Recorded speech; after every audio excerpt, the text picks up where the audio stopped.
ಪುರಿ ಜಗನ್ನಾಥನ ದೇವಾಲಯದಲ್ಲಿ ಜಗನ್ನಾಥನ ದರ್ಶನದ ಜೊತೆಗೆ ಹಲವಾರು ವಿಸ್ಮಯಗಳನ್ನು ನೀವು ನೋಡೋದು ಮರಿಬೇಡಿ.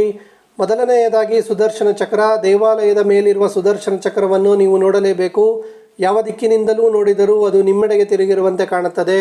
ಗಾಳಿಗೆ ವಿರುದ್ಧ ಹಾರುವ ಧ್ವಜ. ದೇವಾಲಯದ ಗೋಪುರದ ಮೇಲಿರುವ ಧ್ವಜ ಯಾವಾಗಲೂ ಗಾಳಿಗೆ ವಿರುದ್ಧ ದಿಕ್ಕಿನಲ್ಲಿ ಹಾರುವುದನ್ನು ನೀವು ನೋಡಬಹುದು.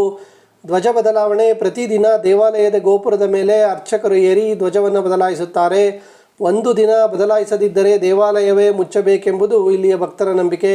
ಅಡಿಗೆ ಮಡಿಕೆ ರಹಸ್ಯ. ದೇವಾಲಯದ ಅಡಿಗೆ ಮನೆಯಲ್ಲಿ 7 ಮಡಿಕೆಗಳನ್ನು ಒಂದರ ಮೇಲೊಂದು ಇಟ್ಟು ಬೇಯಿಸಲಾಗುತ್ತದೆ. ಆದರೆ ಮೇಲಿನ ಮಡಿಕೆಯಲ್ಲಿ ಆಹಾರ ಮೊದಲು ಬೇಯುತ್ತದಂತೆ. ಸಮುದ್ರದ ಶಬ್ದ ನಾಪತ್ತೆ. ದೇವಾಲಯದ ಸಿಂಹದ್ವಾರದಿಂದ ಒಳಗೆ ನೀವು ಪ್ರವೇಶಿಸಿದಾಗ ಸಮೀಪದ ಸಮುದ್ರದ ಶಬ್ದ ಕೇಳಿಸದೇ ಹೋಗುತ್ತದೆ. ನೆರಳು ಕಾಣದ ಗೋಪುರ. ದೇವಾಲಯದ ಗೋಪುರದ ನೆರಳು ಯಾವ ಸಮಯದಲ್ಲೂ ನೆಲದ ಮೇಲೆ ಬೀಳದಿರುವುದನ್ನು ನೋಡಬಹುದು. ಪಕ್ಷಿಗಳು ಹಾರದೇ ಇರುವ ವಲಯ. ದೇವಾಲಯದ ಮೇಲ್ಭಾಗದ ಮೇಲೆ ಯಾವುದೇ ಪಕ್ಷಿಗಳು ಅಥವಾ ವಿಮಾನಗಳು ಹಾರದಿರುವುದನ್ನು ಗಮನಿಸಬಹುದು. ದಿನದಿಂದ ದಿನಕ್ಕೆ ಪೂರಿ ಜಗನ್ನಾಥ ದೇವಾಲಯದ ರಹಸ್ಯ ಮಾತ್ರ ದೇವಾಲಯದ ನಿಗೂಢತೆಯನ್ನು ಹೆಚ್ಚಿಸುತ್ತಿದೆ. ಈ ಪೇಜನ್ನು ನಿಮ್ಮ ಸ್ನೇಹಿತರಿಗೆಲ್ಲ ಶೇರ್ ಮಾಡಿ, ಅವರಿಗೆ ಕೂಡ ಹೆಲ್ಪ್ ಆಗಬಹುದು. ಈ ಪೇಜನ್ನು ಫಾಲೋ ಮಾಡೋದನ್ನು ಮರಿಬೇಡಿ.